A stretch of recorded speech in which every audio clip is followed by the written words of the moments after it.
नमस्कार, बिहार मिथिला न्यूज में आपका स्वागत है। मैं मनोज। बिहार मिथिला न्यूज विश्लेषण जो हमारा एनालिसिस है वो जनता की आधारित होती है। देखिए, दरभंगा की ग्रामीण विधानसभा का अब हम विश्लेषण कर रहे हैं। देखिए, ग्रामीण विधानसभा में जब हम जाते हैं, हम क्या करते हैं, हर चौक चौराहों पर बिना किसी लोगों के, बिना किसी कैमरा के बैठकर वहां चाय पीते हैं।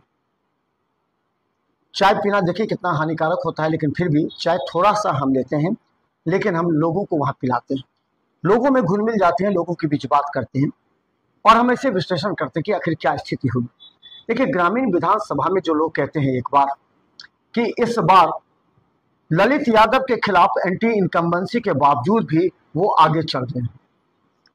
ललित यादव इस क्षेत्र से लगातार विधायक रहे, लेकिन इस क्षेत्र की जनता का कहना है कि अगर उन तमाम प्रत्याशियों को अगर देखा जाए तो उस तमाम प्रत्याशियों में ललित यादव ही एक ऐसे प्रत्याशी हैं जो उनके सुख दुख में काम देंगे। 12 बजे रात में भी अगर आवश्यकता होगी तो ललित यादव उनकी मदद करेंगे। अस्पताल से लेकर के सरकारी कार्यों तक में भी, पुलिस थाना, कहीं भी अगर जरूरत पड़ेगी तो ललित यादव ही आएंगे। हम अपनी बातें करिए, जनता की बात है।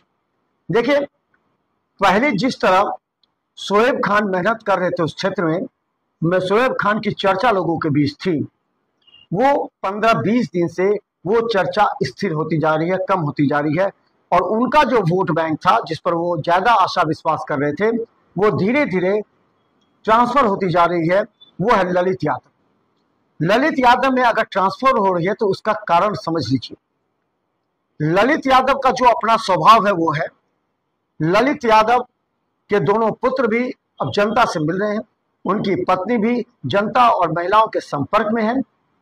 उनकी पत्नी जितनी तरह व्यवहारिक रूप से महिलाओं से मिलती हैं, घरेलू महिला होने के नाते महिलाओं का विश्वास भी बढ़ा है। लोकसभा में ग्रामीण विधानसभा से ही ललित यादव को हरा दिया गया था, यानी कि ग्रामीण विधानसभा में ललित यादव गोपाल जी ठाकुर से पीछे चले गए थे। इसके बाद ये कयास लगाए जा रहे थे कि ललित यादव को यहाँ पर नुकसान हो सकता है, लेकिन ललित यादव ग्रामीण विधानसभा में कैसे तेजी से उनका ग्राफ बढ़ रहा है ये हम आपको विश्लेषण करते हैं। गौर कीजिए, जनता वोट किसे देती है और क्यों देती है। 2 मुद्दे पर वोट देती है। एक, जो पार्टी का सुप्रीमो होता है, जो उस राजनीतिक दल का सुप्रीमो होता है, उसके विश्वासों पर, उसके सिद्धांतों पर, उसके एजेंडा पर, उसके कार्य पर। तो ललित यादव के लालू प्रसाद यादव और तेजस्वी यादव है, जिनके सिद्धांत, जिनके वसूल पर लोग पसंद करेंगे। वो गुट अलग है जो ललित यादव कुछ बोले ना बोले, वो वोट बैंक ललित यादव के साथ ही चला जाएगा, लालू यादव तेजस्वी यादव के साथ जाएगा। दूसरा लोग वो होते हैं जो क्षेत्र में देखते हैं वो कौन सा नेता है जो इस क्षेत्र का विकास करे ना करे, लेकिन जरूरत पड़ने पर उनकी मदद करे। तो ऐसे में ईश्वर मंडल, शोएब खान मुख्य जो आते हैं, और फिर ललित यादव। इन तीनों चेहरों को देखने के बाद अब क्षेत्र में ये चर्चा हो रही है कि इन तीनों में तो सबसे अच्छा ललित यादव ही है, क्योंकि जरूरत 12 बजे रात में ही पड़ेगा। डीएमसीएच से लेकर के, हॉस्पिटल से लेकर के, ये लोग कहते हैं कि जरूरत पड़ने पर ललित यादव ने मदद भी की। पटना में कभी पीएमसीएच में, आईजीआईएमएस में जरूरत पड़ा है तो ललित यादव ने ही मदद किया। तो इस परिस्थिति में धीरे धीरे ललित यादव का ग्राफ विगत 15 दिनों से ऊपर बढ़ रहा है। अब इसमें समस्या ये है कि जदयू में भी अंदर ही अंदर विद्रोह है। भले ही जदयू के नेता ईश्वर मंडल के साथ काम कर रहे हों, लेकिन अंदर ही अंदर वो चाहते हैं कि किसी भी तरह ईश्वर मंडल अगर हार गए तो ये क्षेत्र एक बार फिर दूसरे प्रत्याशी के लिए होगा। इसलिए भारतीय जनता पार्टी के नेता भी दिल और दिमाग से यहाँ काम कर रहे हैं। लोक जनशक्ति पार्टी के नेता भी अंदर ही अंदर क्षुब्ध है। ये हर महागठबंधन में भी हुआ है, लेकिन ग्रामीण विधानसभा का जो समीकरण है, समझ लीजिए, प्रदीप मिश्रा जिन्होंने 19,000 के आसपास वोट लाया था, उनको वोट टिकट नहीं मिला। वो लगातार एक्टिव थे, इसलिए अंदर ही अंदर वो नाराज है। भले ही वो पार्टी के दिशा निर्देशों से काम कर रहे हैं, लेकिन आप समझ सकते हैं किसी के दिल पर अगर आघात पहुंचे तो कितना तत्पर हो सकता है। जितना एनर्जी पहले मिलता था वो एनर्जी से काम नहीं करेंगे। दूसरी तरफ अशरफ हुसैन, जिन्होंने पूरा दमखम लगा दिया था।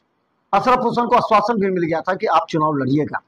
अशरफ हुसैन जितने भी कार्यकर्ता सम्मेलन में, मुख्यमंत्री का कार्यक्रम, तमाम कार्यक्रमों में अशरफ हुसैन ने अपनी पूरी एनर्जी, आर्थिक, शारीरिक, मानसिक सब कुछ लगा दिया था। लेकिन टिकट अंत में मिल जाता है ईश्वर मंडल को, जिसने उस क्षेत्र के जनता के बीच जमीनी स्तर पर, बूथ स्तर पर, गांव में जाकर के काम नहीं किया, लोगों से मिला नहीं। वो जिला अध्यक्ष भले ही जदयू के कुछ दिन पहले बने हो, लेकिन राजद के सामने उनका जो कद है वो लोग आंकने लगे। लोग अब ये देख रहे हैं कि ललित यादव और ईश्वर मंडल दोनों अगर आमने सामने रहे तो किसका कद, किसका प्रभाव अच्छा होगा। इस बात को लेकर के चर्चा तेज है। इसलिए हम ये कह रहे हैं, हमारा जो सर्वे लगातार बता रहा है कि अभी ईश्वर मंडल को काफी मशक्कत करनी पड़ेगी। इसके अलावा तीसरा विकल्प बनाने के लिए अगर शोएब खान को मेहनत करनी है तो तीसरा विकल्प क्या शोएब खान बना पाएंगे जनसुराज को?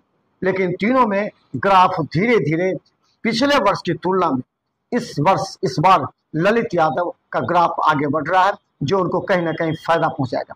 ललित यादव को जरूरत है कि वो मोबाइल अपने पास में रखें, क्योंकि जनता में एक बात ललित यादव के लिए चर्चा है कि जब भी कोई जनता फोन करती है तो किसी दूसरे माध्यम से उनके कान तक बात पहुंचती है, नहीं पहुंचती है, इससे जनता में अविश्वास पैदा होता है।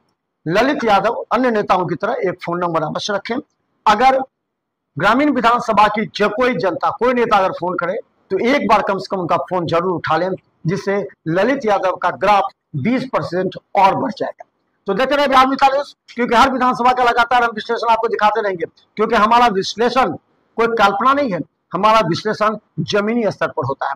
हम ग्रामीण विधानसभा के 15 चौक पर चाय दुकान के पास पी करके हम हर उम्र के लोगों के साथ जब विचार विमर्श करते हैं तब हम कोई कंक्लूजन निकालते हैं, और हमें जो कहना होता है हम तो कह ही देते हैं वहां पर, और हम क्या कहते हैं आप भी समझ सकते हैं। देखिए बिहार मिसाल न्यूज यूट्यूब में सब्सक्राइब कीजिए, GTPS सिटी केबल 10 पर लाखों लोग हमें देख रहे हैं, आप भी फॉलो अवश्य करें।